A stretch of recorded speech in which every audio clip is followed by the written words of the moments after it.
मित्रों, सफलता का साधना का दूसरा कारण जिह्वा। वाणी वाणी ऐसी वाणी बोली, मन का पाख होए, औरन को शीतल करे, आपहु शीतल होए। मित्रों,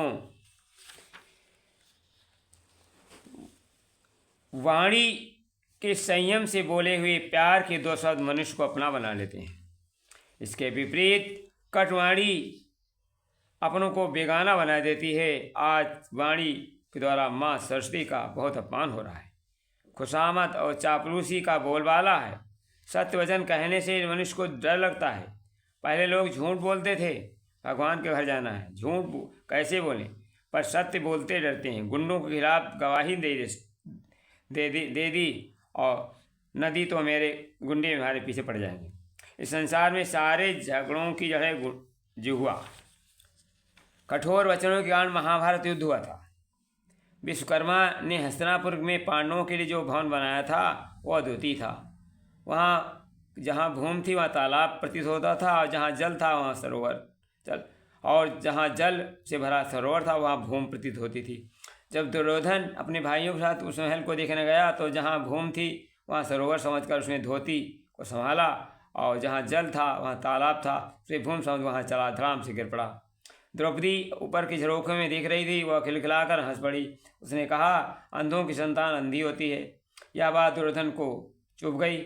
उसने तभी द्रौपदी को पांडवों को अपमान बदला लिया। निश्चय ही इसी कारण उसका द्रौपदी का चरण करवाया था। कटुवचन सबसे भयानक अस्त्र है जिसका घाव कभी नहीं भरता। सीता जी पंचवटी में लक्ष्मण को आप शब्द न कहती तो कुटी छोड़कर न जाते, ना सीता को रावण ढा लेता। इसलिए हमको यह जिह्वा वाणी की भूमिका संपन्न, जिह्वा वाणी का स्तर मनुष्य के गुण कर्म स्वभाव आचारक होता है। वाणी संस्कृत और जीवन को देवता श्रृंगार बना देती है। वन विहार में हुए राजा एक पड़ाव थे, उसी पास एक कुआं था। एक अंधा कुएं के जल निकाल यात्रियों को पिलाया करता था। राजा को प्यास लगी, उन्हें सिपाही को पानी लेने के लिए भेजा। सिपाही वहाँ जाकर बोला, ए अंधे, एक लोटा जल इधर दे। सूरदास ने कहा, जा भाग, तुझे से मूर्ख नौकर को पानी नहीं देता। सिपाही खींच कर वापस लौट आया।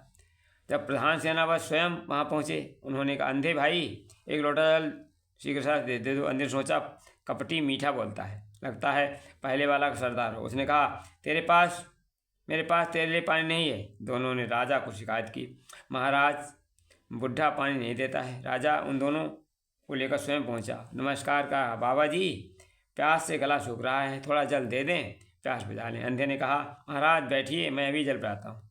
राजा ने बोला, महात्मन, आपने चक्षुहीन होकर कैसे जान लिया? एक नौकर, दूसरा सरदार और मैं राजा हूँ। बुढ़े ने हंसकर कहा, व्यक्ति की वाणी से उसका व्यक्तित्व का पता चलता है। वाणी के द्वारा दूसरी इंद्रियों को वासनात्मक प्रवृत्ति प्रमुख है, जिस प्रकार नियंत्रण रखना आवश्यक है।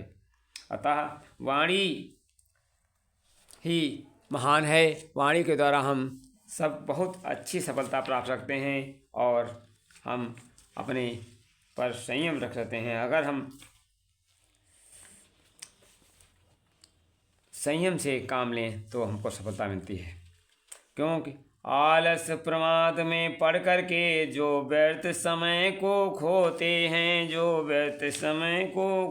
हैं, है जीवन व्यर्थ गंवा करके वो अंत समय में रोते हैं।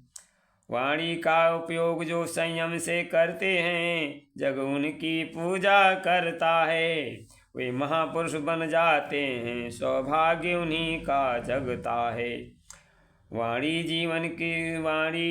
से जीवन सुख सुविधा पुण्य सदा ही बढ़ते हैं। वे सिद्ध योगियों के समान अपनी मंजिल पर चढ़ते हैं। जन्म सफल यदि चाहो तब रखो वाणी का ध्यान, कर्तव्यों की पूर्ति से जग का करो कल्याण। धन्यवाद।